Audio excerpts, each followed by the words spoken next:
네, 안녕하세요. 승민 역사입니다. 오늘은 서유럽 봉건사에 대해서 함께 공부해 봅시다. 이제 봉건사회라는 것은 이제 봉건제, 우리가 준하라는 봉건제 해서 땅을 주고 충성을 얻는 관계라고 이제 배웠었죠. 3월달에 그쵸? 네, 거기는 대신 그 주종 관계가 그러니까 그 주군과 봉신이죠. 주군이 갑이라고 볼 수 있고, 그쵸? 그 봉신은 을. 그래서 또는 뭐 왕과 그 밑에 신하. 이 관계는 혈혈 관계라고 이제 우리가 정의한 바 있습니다. 근데 이제 오늘 배우는 서유럽의 봉건 사회는 그거와는 조금 다르다. 이제 그거. 그다음에 이 그 주제 부분에서는 그 서유럽 봉건 사회는 그 신중심의 사회예요. 신중심의 사회. 그래서 크리스토교 문화가 굉장히 발달했다. 요 큰 두 주제를 중심으로 함께 우리 공부해 보겠습니다. 교과서 91쪽에 보면 자, 이런 서유럽의 봉건 사회는 그러니까 땅 주고 충성을 얻는 이 관계는 왜 생겼을까라고 이제 두 번째 줄부터 이제 써져 있어요. 그래서 프랑크 왕국이 여러분 그 나라가 세 개로 나누어져요. 동프랑크, 남프랑크, 서프랑크 이런 식으로. 그러면 이제 힘이 전보다 약해지겠죠. 그리고 그 후계자들이 그 땅을 이렇게 나눠줘야 돼요. 아들들에게. 뭐 그런 것도 있고 서로 간에 이제 갈등이 있었어요. 세 개의 프랑크가. 그런 와중에 바이킹이 또는 이슬람 세력들이 이제 이 지역 서유럽을 이제 공격한 것입니다. 그러니까 어때요, 여러분? 나라는 지금 약한데 이민족이 쳐들어왔잖아요. 그럼 누가 방어해야 돼요? 각자 도생으로 가는 겁니다. 그 지역에서 스스로 성을 쌓고 외적을 방어하는 겁니다. 그때 이제 그 외적을 막았던 사람들, 그죠? 약간 좀 싸움을 잘해야 되겠죠? 전투를 잘해야 되겠죠? 그런 사람들이 이제 기사예요, 여러분, 기사. 그러니까 뭐 귀족은 여러분 귀족은 로마 시대도 있었죠. 그래서 이런 귀족의 자질 중에 하나가 여러분 검술입니다. 검술. 뭐 공부만 한 것도 아니라 체육 이런 것도 이제 중시했어요. 또 예술 이런 것도 다 중시했거든요. 귀족이라 하면. 그리고 나라를 지키잖아요. 그러니까 내 사람들이 지킨다. 이런 것은 뭔가 주인된 의식을 갖는 거잖아요. 그래서 이런 어떤 귀족이라든지 이런 지배자 이런 사람들은 그런 나라를 지키는 거 이런 거 되게 중시했어요. 그래서 요 기사들이 권력을 이제 갖는 거죠, 이들이. 그런데 기사라고 다 똑같지 않습니다, 여러분. 여러분도 학생이라고 다 똑같지 않죠, 그렇죠? 다 능력과 그렇죠? 뭐 재산이라든지 이게 다 달라요. 그래서 기사라 하더라도 약간 상급 기사가 있겠죠. 상급 기사는 이제 뭐 왕이라든지 뭐 그 밑에 왕 밑에 있는 제후, 그러니까 지역을 가진 사람들 이런 사람들이 근데 전쟁이 나면 용감한 기사들이 필요하잖아요. 실제로 전투를 할 사람들, 그쵸? 그 사람들을 월급을 줄 수가 없죠. 돈을 줘야 되는데 로마가 망한 다음에 이 사회가요, 그 농촌 사회로 이제 변화돼요. 그러니까 상업이 별로 발달하지 않았어요. 그러니까 뭘 줬겠어요? 그쵸? 땅을 준 겁니다. 그래서 땅을 줄 테니까 나에게 충성해라. 이게 봉건 제도잖아요. 그쵸? 그래서 서유럽에서는 이때 그 프랑크 왕국이 세계로 분열되고 그다음에 뭐 바이킹 같은 그 이민족이 쳐들어오면서 자체 지역에서 지역 방어를 할 때 그 실질적으로 전투할 그 기사들에게 상급 기사가 영토를 주고 계약을 맺는 겁니다, 여러분.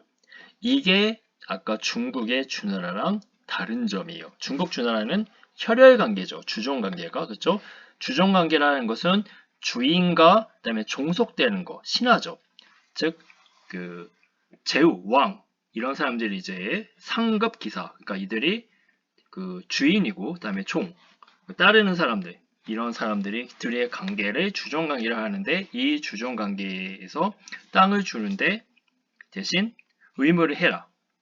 그리고 반대로 땅을 약속한 땅을 안 줬어 나한테. 나한테 1000평을 주기로 했는데 한 500평만 줬다? 그러면 이거 뭐예요? 계약 위반이죠. 그러면 그 땅을 받은 그 기사도 그 의무가 없어요. 충성할 의무가. 그래요. 그런 이런 쌍무적인 계약 관계가 바로 이 서유럽 봉건사의 큰 특징입니다. 자, 그러면 이제 받고 요거는 우리가 전 시간에 본 거고 이제 땅을 받았어요, 여러분. 땅. 그 땅을 기사들이 받으면 기사들이 이제 농사 짓는 건 아니죠. 그렇죠? 뭐 그 농민이라든지 있을 거 아니에요. 그들에게 땅 주고 여기서 농사해 이렇게 해서 그걸로 이제 수확하면 그게 사실은 어떻게 보면 돈이잖아요. 그렇죠?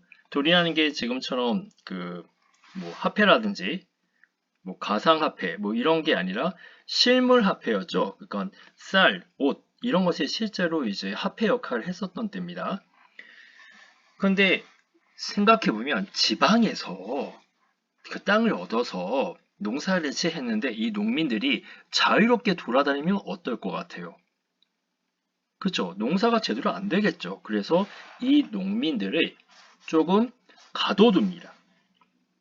함부로 이동을 못하게 해요. 아니, 농민은 자유민인데 왜 이사도 못 가요? 못 가게 합니다. 당시 상황에서는. 그러니까 굉장히 농민치고는 자유가 별로 없죠. 즉 뭐랑 비슷하다? 노예 같은 삶을 지는 겁니다. 노예 같은 삶. 그래서 이때 시대 농민을 주로 농노라 그래요. 농노. 농노. 자, 여기가 이제 장원제죠.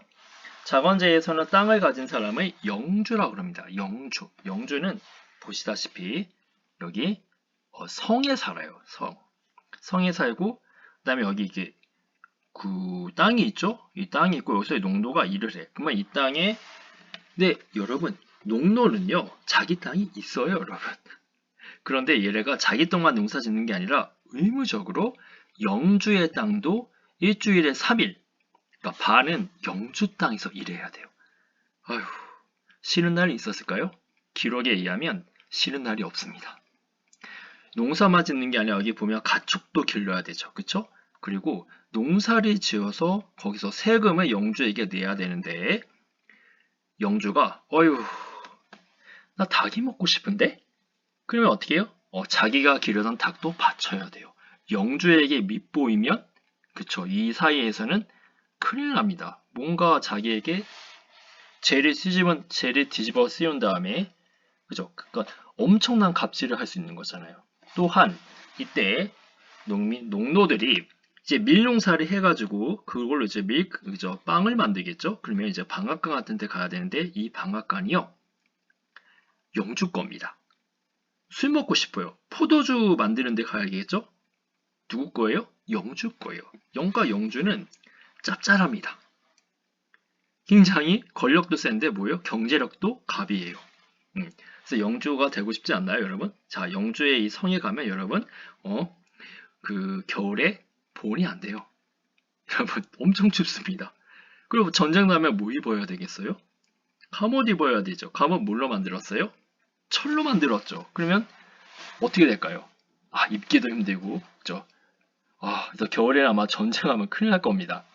아무튼 권력과 경제력은 있었지만 뭐 현재 우리 사는 것보다는 많이 불편했겠죠. 이때 사람들도. 어쨌든 저쨌든 이런 사이였다. 이게 장원제도라는 거예요. 즉 이 영주도 결국은 위에 있는 제후라든지 또는 왕에게 이 땅을 받은 거예요, 여러분. 그래서 이 영주는 그 자신의 주군에게 어떻게 해요? 충성을 맹세하는 거죠. 이게 주정관계고 그 다음에 장원제 안에서는 영주는 누굴 다스릴 수 있어요? 그렇죠. 반자유민인 농노라는 이제 그렇죠. 농노라는 것을 이제 다스릴 수 있다. 이렇게 보시면 됩니다. 자, 여기 보면 교회가 있네요. 이 교회는 누구 거예요? 영주 거라기보다는 여기는 성직자가 있었어요. 성직자. 그렇고 자, 이렇게 농노의 삶 해가지고 가혹한 노동이 있었고 세금도 무거웠고 이동이 없다. 거의 뭐다? 노예 같은 삶을 했다. 하지만 결혼을 자유롭게 할 수 있었다. 그러니까 노예는 그런 게 안 되잖아요. 그렇죠? 자기 땅도 가질 수 있었어요. 자기 재산을. 그러다 보니까 이거는 약간 노예랑은 좀 달랐다. 이렇게 보는 것이죠. 어쨌든 저쨌든 농노는 그래도 자유는 없었다. 자, 이제 다음에 넘기시면 책 페이지 92쪽을 볼까요? 자, 92쪽 보면 중세 서유럽 사회 속 사람들의 생활 모습 해가지고 크게 이제 세 가지 사람의 계층이 나옵니다. 그러니까 어떤 서양 역사학자가 이 중세 사회의 사람들을 이렇게 표현했어요. 자, 여러분이 뭔지 한번 맞춰보세요. 첫 번째, 일하는 자. 두 번째, 싸우는 자. 그러니까 파이팅, 싸우는 자. 세 번째, 기도하는 자. 기도하는 뭐 그런 노래 있잖아요. 그쵸? 어쨌든 책에 보시면 첫 번째, 일하는 자. 누구예요? 그죠? 농민이죠. 두 번째 줄에 있는 바로 농민입니다. 여러분, 농노도 사실 농민이에요. 큰 그 카테고리 안에서의 농민 안에 농노가 있어요. 그 다음에 그 책에서는 세 번째 줄에 보면 쟁기, 그 다음에 밑에 말이 농사에 이용이 있다. 그래서 농사가 잘 됐다. 그러면 돈을 많이 벌겠죠. 아까 실물 화폐가 있다고 그랬잖아요. 그쵸? 그거 갖고 점점 이제 어떻게 해요? 돈이 많아지면 그거 갖고 자유를 살 수가 있는 겁니다. 그건 이제 나중에 얘기해 드릴게요. 어쨌든. 그 다음에 기사. 기사는 이제 실질적인 권력자들이죠. 이때 당시. 뭐 우리나라 조선시대로 얘기할 것 같으면 뭐 양반 같은 계층이 아닐까요? 지배층. 그리고 기사들 여러분 그 갑옷 있잖아요. 갑옷. 이거에 많이 나가면 그 다 입으면 30kg 정도 한다고 합니다. 여러분 30kg. 30kg 지고 뛰어가면 무릎이 박살나겠죠. 그쵸? 그래서 기록에 따르면 이 귀족들은요, 그 오늘날에 그 웨이트 트레이닝 훈련을 했었어요. 그 힘을 키우기 위해서. 웨이트 트레이닝이 이제 여러분 그 쉽게 얘기하면 헬스입니다. 헬스. 헬창 아시죠? 헬창. 그런 걸 했다고 합니다. 그래서 뭐 이렇게 뭐 무거운 거 있잖아요. 15kg, 20kg짜리 뭐 이런 거 이제 한 팔로 들고 막. 응? 그러면 어떻게 해야 돼요? 고기를 엄청 많이 먹어야겠죠. 칼로리 소비도 많이 하고. 그러니까 이때 글쎄요, 뭐 운동을 좋아하면 뭐 나쁘지 않은 삶이라고 하지만, 그렇죠? 그 좀 나이 많이 들면 이게 힘들겠죠, 아무래도 이런 삶이. 어쨌든 그렇습니다. 그리고 그 토너먼트 같은 걸 했었어요. 토너먼트가 뭐냐면 모의 시합이에요, 모의 시합. 그래서 말을 타고 무장을 한 상태에서 그 기사되는 창이 있습니다, 여러분. 근데 창을 실제로 상대에게 찌르지는 않고요. 사실 갑옷을 입었기 때문에 안 뚫려요. 한데 그걸 이제 미는 겁니다, 여러분. 앞에 이렇게 동그랗게 뭔가 끼워요, 창에다가. 그래서 상대방이 밀어서 땅에서 떨어뜨리면 승리하는 겁니다. 그래서 토너먼트가 뭐예요? 이기면 올라가서 저쪽에서 이긴 애는 또 붙는 거죠. 그렇죠? 그래서 뭐 축구가 토너먼트잖아요. 16강, 이기면 8강, 4강 이런 식으로. 이런 게 되게 유행했었어요. 이때 당시에는. 다음에 세 번째, 기도하는 사람. 이거는 성직자죠. 당시에는 이제 크리스교, 교회, 이제 기독교라고 하죠. 우리나라에서는 크리스교. 이게 이제 그 굉장히 강했어요, 여러분. 왜냐하면 태어나면요. 성직자에게 세례 받습니다. 유아 세례라고 할까요? 그걸 이제 받고 결혼할 때도 어떻게 해요? 지금은 이제 주례라 그러죠. 주례. 그쵸? 근데 그 여러분 뭐 어떻게 뭐 아시는 사람이 교회나 성당에서 결혼식 하고 그러잖아요. 그죠? 그럼 목사님이나 신부님이 이제 결혼 이제 그걸 해주시죠. 이제 주례의 역할을. 그런 것도 하고. 그 다음에 뭐 사실은 한 달에 한 번인가 뭐 이거 항상 이제 교회 가야 돼요. 매일 가야 됩니다. 또 아까 농노들도 일주일에 한 번씩은 교회 가야 돼요. 또 그래서 매일 가고 뭐 자기 죄가 있다 그러면 이 성직자에게 자기 죄를 털어놓습니다. 웃기죠? 가가지고 성직자 저 신부님 제가 이런 죄를 졌어요. 저 하나님이 용서해 줄까요? 뭐 이런 거 하는 거예요. 아니 그거 성경책 보면 다 나와 있지 않나? 방법이? 근데 여러분 농도들은요 성경책을 못 읽어요. 아니 당시에 프랑스나 영국 이런 거 언어를 말했을 텐데 왜 못 읽나요? 성경이요 라틴어로 써져 있어요. 그러니까 조선시대로 치면 뭐예요? 뭐 한글이 아니라 한자로 써져 있어요. 성경책이. 그러니까 어떻게 돼요? 잘 몰라요. 그러니까 목사님이나 이런 성직자가 얘기하는 게 진리인 줄 알아요. 성직자는 성경에 없는 말도 합니다.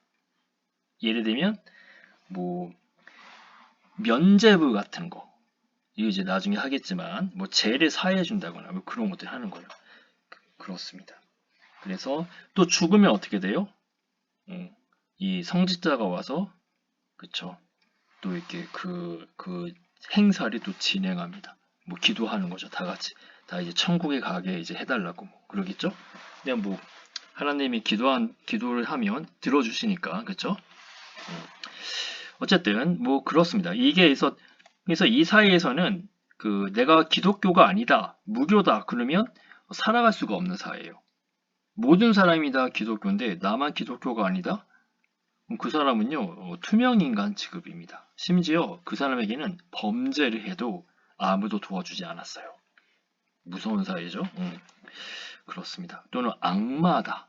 또는 그 중세시대 때는요 여자들을 마녀라고 했어요. 마녀.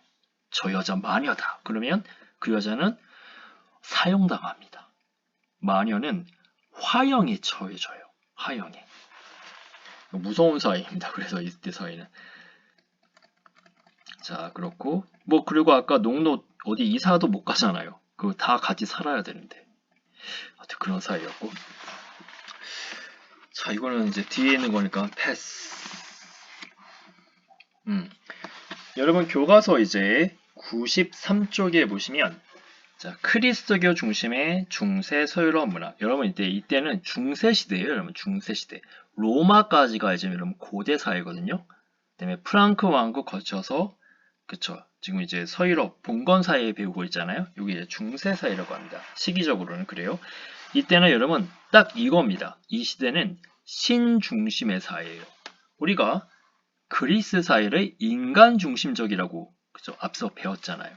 근데 여기는 신중심이야. 그러면 가장 중요한 그 교육은 뭐예요?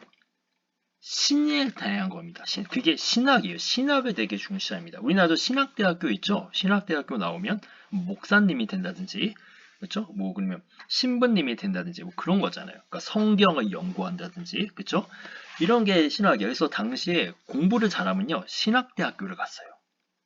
우리는 뭐 이제 의대 가잖아요. 공부를 잘하거나 그걸 출세하기 위해서. 근데 여기는 달라요. 신학대학교로. 왜냐? 신과 관련된 게 권력이 가장 세기 때문에 그렇습니다. 가장 권력을 얻는다는 얘기는 아까 영주에 봤죠. 권력이 세는데 뭐도 세요? 경제력도 되게 세잖아요. 그쵸?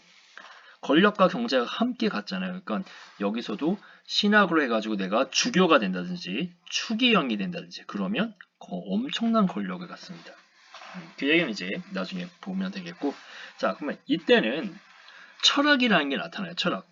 뭐 철학은 선생님 신학이 아니지 않아요? 그건 사람의 어떤 그런 이성을 연구하는 거잖아요. 철학이라는 것은. 네 맞아요. 근데 신학이 무조건 믿으라 그러면 사람들이 믿습니다 하지만 사실 그렇지는 않죠. 하나님 본 적이 없잖아요. 사람들이 일반 사람들은 뭐 이게 신학 공부하거나 뭐 믿음 있는 사람은 알겠지만 뭐 대부분의 사람들은 뭐 증거 어디 있어? 없잖아요. 뭐 성경책에 써져 있는 게 다 진실이야? 그거 안 믿는 사람도 있거든요. 왜냐하면 이 세상에 하나님이 처음에 뭐 만들고 뭐 6일째 만들었다는데 아니 과학 시간에는 그러지 않는데? 라고 이게 따질 수도 있잖아요. 그쵸? 근데 물론 이때 중세 시대 때는 뭐 빅뱅 이론 이런 건 나오지 않았죠. 그쵸? 그렇지만 안 믿는 사람이 나타나요. 특히 십자군 전쟁이라는 게 있었어요. 이때 시대 때, 중세 시대 때. 십자군 전쟁 때 분명히 이 신학자, 그 성직자 중에서 제일 높은 교황이라는 사람이 하나님께서 우리를 도와주기 때문에 전쟁에서 승리한다라고 얘기를 하셨는데 세상에 졌어요. 십자군 전쟁이. 200년 동안 전쟁을 했었어요, 여러분. 물론 200년 내내 한 건 아니고 200년 동안 한 번 갔다가 몇십 년 쉬었다가 한 번 갔다 뭐 이렇게 했어요. 근데 첫 번째 빼고 다 집니다, 여러분.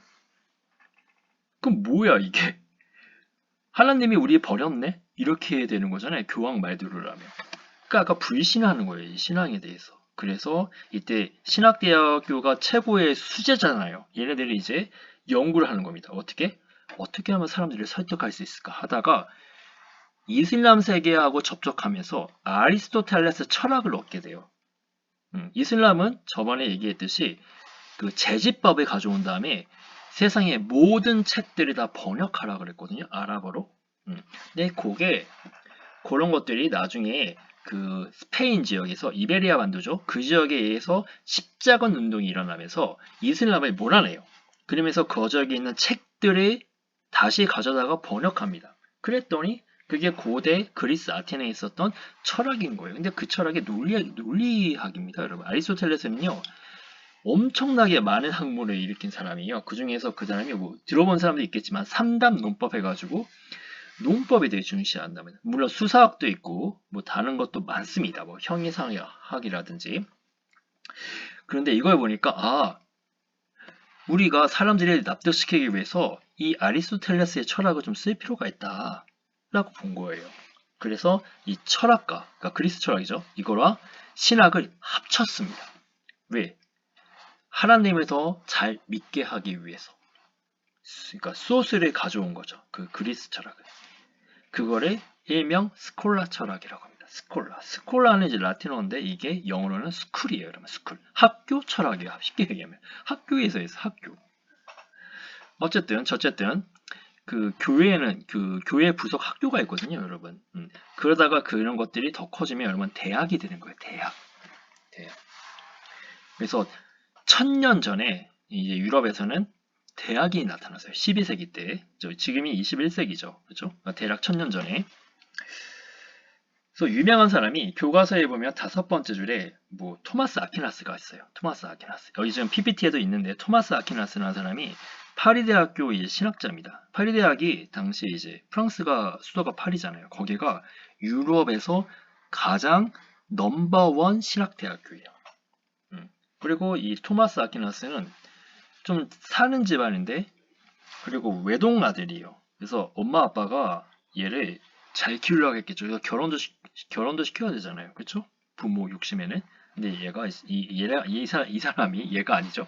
이분이 자기는 하나님을 연구해야 된다고 해가지고 신학을 연구해야 하기 때문에 엄마 아빠가 미녀를 데려오는데도 미녀를 뿌리칩니다. 뭐 카리나 같은 예쁜 여자도 뿌리치고 나는 머리 깎고 여기 그림에 보면 일부러 여기 머리를 빡빡 밀어요, 여러분. 위에 텅 비었죠, 위에가. 이게 신학자 모습이에요. 이렇게 해서 파리대학교에서 50살까지인가 책을 써요. 그게 신학대전이라는 겁니다. 쓰다가 다 못 쓰고 죽어요. 그래서 이 책에 보면 왜 하나님을 믿어야 되는지에 대해서 질문을 해요. 그리고 그에 대한 증거를 막 찾아요. 그러니까 이게 뭐예요? 이성적이죠. 그냥 믿으라고 한 게 아니잖아요. 그쵸? 그러니까 요거 읽으면서 사람들이 약간 논리학도 발달하고 신학에 대해서 좀 체계적으로 연구하게 되는 거죠. 그래서 이 토마스 아퀴나스의 이 신학대전으로 스콜라 철학이 되게 발달하게 돼요. 그게 한 12세기, 13세기 정도 됩니다. 하지만 14세기 되면서 이것도 그냥 망가져 버려요. 왜냐하면 그때 되면 신학이 최고가 아니에요. 이제 신 중심의 사회는 깨져버립니다. 그건 이제 나중에 얘기하고, 그 대학은 볼로나 대학이 최초로 나와요. 볼로나. 교과서 93쪽에 보면 그 동그라미 4번 있죠. 똥사, 일명 똥사, 그렇죠? 거기에서 맨 끝에 보시면 볼로나 대학이 법학으로 유행했다. 이탈리아는 법학. 왜 이탈리아냐? 이탈리아는 바로 옛날에 로마거든요.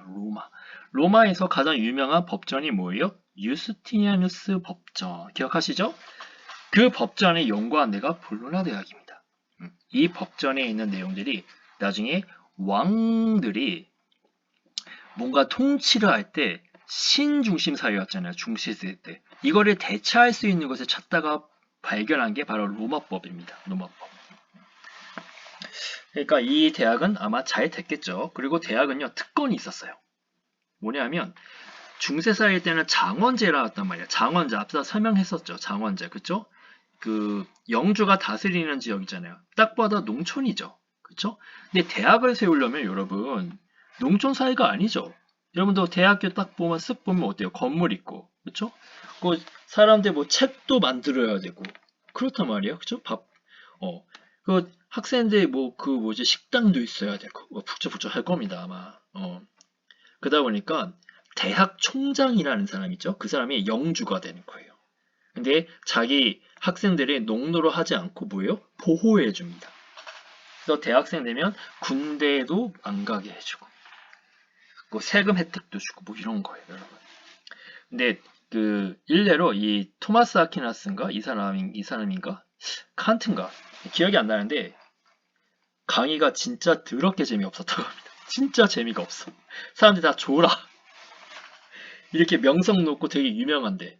근데 글은 잘 썼는데 그러니까 그러니까 글 쓰는 재주랑 말하는 재주가 동시에 갖고 있지 않았나 봐요. 그래서 이것도 참 곤욕이었을 거예요. 그 재미없는 강의를 어떻게 듣고 있지? 아무튼 그렇습니다.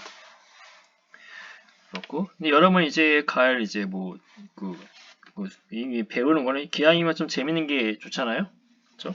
여러분 또 인생에 도움이 되는 것들 그런 걸로 이제 가면 좋겠죠. 어느 대학을 갈지는 모르겠지만 어쨌든 서양은 약 1000년 전, 약 12세기 때 이 대학이 발달했다. 근데 이 대학에서는 가장 중요한 대학이 뭐였다? 신학이었다. 신중심 사회였기 때문에. 근데 신학만 있는 게 아니라 신학, 법학, 의학 등이 있었어요, 여러분. 그리고 교과서 93쪽 그대로 보면 밑에 보시면요. 로마네스크 양식이랑 고딕 양식 해가지고 건축의 어떤 폼 있죠, 폼. 양식. 이게 있습니다. 로마네스크는 로마식이라는 뜻이에요. 그러니까 로마가 옛날식이죠. 그러니까 좀 옛날 같다. 그러니까 이런 의미? 보시면 그 교과서로 보셔도 돼요. 창문이 되게 작습니다, 여러분. 왜냐면 이 벽이요 되게 두꺼워요. 두꺼운 걸 몇 층까지 쌌어요? 많이 쌌죠. 그러면 이 위에 쌓다 보면 어떻게 되겠어요? 이거 견디기 위해서 밑에가 두꺼워지죠. 밑에가 튼튼해야 되겠죠. 그러면 창문이 크면 안 되겠죠. 거의 다 돌로 만들어야지 올릴 거 아니에요. 그러다 보니까 이게 없어, 창문이. 그럼 빛이 만들어 보겠죠. 왜? 현관등 이런 게 없잖아요. 옛날에 전구 이런 게 없잖아요. 그쵸? 그 대신 뭐가 있다? 약간 으시시하지만 뭔가 새벽에 빛이 한 쪽에 들어오는 것 같은 느낌? 그런 느낌 아세요, 여러분? 새벽에 이제 일어나가지고 빛이 한중할 때 그런 어떤 느낌. 그걸 이제 실황적으로 이제 느끼는 거죠. 그리고 여기는 약간 그 소리 퍼짐이 약간 벽이 두껍고 이러다 보니까 여기서 종교 음악을 했을 때 그 어떤 그 음파끼리 이렇게 충돌하는 거 그런 게 이 내부에서 이렇게 웅장하게 울리나 봐요. 내가 잘은 모르겠어요. 아무튼 그렇습니다. 그런 느낌이라고 해요. 그냥 여러분은 노마네스크가 있고 그 다음에 고딕이 있다. 뭐 이 정도 알면 돼요. 그 다음에 설명 같은 거 보면 되는데 여러분도 나중에 이게 유럽에 가볼 거 아니에요. 그쵸? 유럽에 갔을 때 저게 어떤 느낌일까 하면 이제 좀 이제 사람들이 아무래도 가면 뭐예요? 저절로 하나님을 믿게끔 하는 게 좋잖아요. 딱 들어갔을 때 웅장함이란지 이런 게 압도되는 거 그런 거 이제 느끼려고 이제 지은 거죠. 그러다가 고딕 양식이라는 게 있어요. 옆에 보시면 이게 탑이에요, 여러분. 탑 뾰족한 거 있죠, 뾰족한 거. 이거를 뾰족한 탑이라 해가지고 우리나라 말로는 첨탑이라고 합니다. 첨탑. 여기 우리나라 교회들 보시면 뾰족뾰족하잖아요, 그렇죠? 요게 천국, 그러니까 하나님을 위해서 이렇게 이렇게 손에 드는 모습 그런 걸 표현했다고 합니다. 근데 여기 이게 어디 성당인지 모르겠지만 이 높이가 100m가 넘는 게 있어요, 여러분. 퀘르 대성당인가 독일에 밑에 있네. 퀘르 대성당 예시에 보면 그런 게 있어요. 그래서 되게 가면 웅장하고요. 여기는 창문이 큽니다. 이렇게 커요. 아니 창문이 이렇게 크면 이렇게 높이 쌓으면 건물의 하중, 그러니까 무게 때문에 무너질 수 있지 않습니까? 그래서 부벽이라는 걸 세웠어요. 여기 지금 교과서에 보시면 여기 지금 선생님이 PPT로 설명할게요. 여기 보면 여기 옆에 이렇게 날개가 이렇게 날개벽이 있어. 이거 부벽이라 그래요. 이게 뭐예요? 그러니까 옆에서 쓰러지지 않게 옆에 딱 받쳐주고 있는 겁니다. 그러니까 약간 기술의 발전이라고 하죠. 아이디어의 발전이라고 할까? 그게 있기 때문에 노마네스크보다는 어떻다? 창문이 크다. 그리고 창문에 보시면요, 여러분 화려해요. 보시면 이거 다 뭐예요? 성경 이야기 아니면 기독교 성인과 관련된 얘기입니다. 그러니까 여러분이 알고 있는 성인은 누가 있냐? 세인트죠, 그러니까 성스러운 사람. 발렌타인 있죠, 발렌타인 사랑의 성자, 그렇죠? 발렌타인 그 사람이 발렌타인데이 있잖아요, 그렇죠? 그 사람도 이게 기독교의 성인이에요, 여러분. 그런 사람들의 이야기가 이 스테인드 글라스라 그래가지고 이렇게 창문에다 이렇게 꾸며놨어요. 이렇게. 그걸 보고 성경에 대해서 딱 보고 압도하는 거죠. 맞아. 예수님이 저러셨지. 하나님 믿으면 이렇게 되지. 이거 이제 보고 바로 감동받고 신앙생활을 더 잘할 수 있게끔 이렇게 이제 내부적으로 이제 이렇게 만든 거죠. 의도적으로. 어쨌든 여러분이 알 것은 로고예요. 로고. 로고. 줄이면 로고. 그쵸? 로고입니다. 그리고 그 교과서에 보면 그 93쪽에 그 신중심이 아닌 게 있어요. 이때 당시. 뭐가 있냐면 교과서 맨 끝에 줄에 있죠. 맨 끝에 줄. 14번째 줄에 보면 기사도 문학이라는 게 있어요. 기사도 문학. 이거는 기독교와는 별로 상관이 없습니다. 물론 후대에 약간 꾸며지긴 하는데 여러분 중에는 이제 아더왕이라고 하죠. 아더왕. 아서왕 이야기. 그 엑스칼리버인가? 어떤 그 소년이 땅에 꽂혀져 있는 그거에 들면 뭐 잉글랜드의 왕이 된다면서요. 그 이야기가 이제 아서왕 이야기잖아요. 그 자기 부하 중에 한 명이 마녀를 상대로 싸우잖아요. 마녀. 근데 그 마녀가 그 아서왕의 진짜 현명한 그 부하에게 이렇게 질문했죠. 아무튼 뭐 해결해. 문제를 해결한 다음에 그 뭐지? 뭐 딜을 걸어요. 뭐냐 하면 결혼해야 돼. 그 마녀랑. 근데 마녀가 할머니쯤 생겼어요.